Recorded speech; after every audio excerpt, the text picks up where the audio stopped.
Oh, W gifted sub. Yes. Pards, ba't umatras ka, Pards? Narinig mo lang yung bonus ni Bossy. Hindi, Pards! Pards! Tangin na, Pards! Ayos ka ngayon. Pards, may sasabihin ako sa'yo, Pards. Tangin na, Pards! Ang bait mo, Pards! Nag-gifted subs ka, Pards.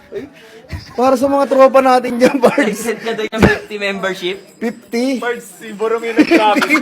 Kasi papalitan ko dapat. Papalitan ko dapat yung ano, yung payment option. Hindi, sabi ko, tinan mo. Ganyan, di ba? Doy, mapindot mo ulit. Hindi. Testing lang. Pinapakita ko lang sa kanya. So, pwede dapat ba, ito dapat, ito lalagay ako ng bagong payment option.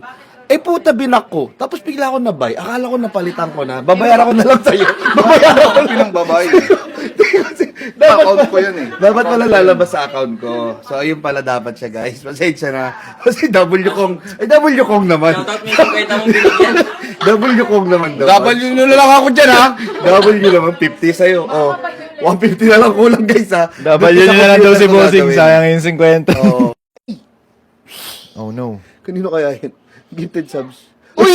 Ba't mo binili kay Bossing? Sigong, hati daw kami. Pards, 50 kay Bossing yun! Sorry, Bossing, Hindi mo naman napindot ko account sa'yo. yan eh. Sinungaling ka talaga eh. Ayan o, gifted 50 membership. Thank you so much! Ang bait ni Bossing. Para sa inyo yan. Guys, double yung Bossing. Para sa 50 gifted subs. Napindot ko, hindi ko Ang na... bait niya, sabi niya magigifted daw siya. Tapos Kasi- ginamit yung account ni Bossing. Inahanap ko kasi paano baguhin yung yung account, yung pera. Dapat pala lalabas sa account ko. Ay,